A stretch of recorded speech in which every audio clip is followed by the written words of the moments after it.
welcome you to our Russian news channel. Subscribe to the channel, like, comment and keep up to date with new videos. Ukraine asked Russia for an explanation about military activities near the country's borders, as well as in Crimea, Foreign Minister Dmitry Kuleba said on Twitter. We have formally applied the mitigation mechanism under Section 3 of the Vienna document, he wrote.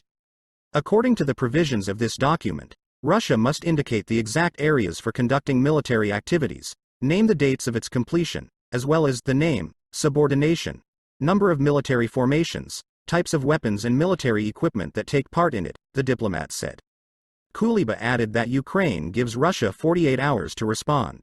If Moscow does not provide the data, or if it appears to Kiev to be insufficient or inadequate, the Ukrainian side will turn to other Vienna document countries to convene an emergency meeting. Western leaders, particularly the United States, have been talking in recent months about a Russian troop buildup near the Ukrainian border. They believe that Russia is preparing to invade a neighboring country. Moscow claims that it has no aggressive plans towards Kiev, and calls the movement of troops on its territory an internal matter. On January 11, against the backdrop of aggravated relations with NATO countries, Russia began exercises in the Belgorod, Bryansk and Voronezh regions bordering Ukraine, as well as in the Smolensk region. The maneuvers involved about 3,000 servicemen and 300 units of military equipment, including BMP-2 infantry fighting vehicles, T-72B3 tanks and standard small arms. Later, the Russian Ministry of Defense announced a planned check of the combat readiness of the forces of the Western Military District, after which the troops and aircraft returned to their bases. Kuleba then said that the announcement of the withdrawal of Russian troops is a positive signal, but Kiev needs more information. In February, the Ministry of Defense announced the start of a series of naval maneuvers involving more than 140 ships and vessels.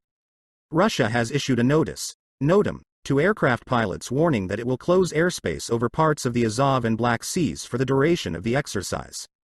The Ukrainian Foreign Ministry said that Russia, under the pretext of exercises, is blocking shipping in the Black and Azov Seas. The country's defense minister Alexei Reznikov accused Moscow of implementing the tactics of creeping occupation off the coast of Ukraine.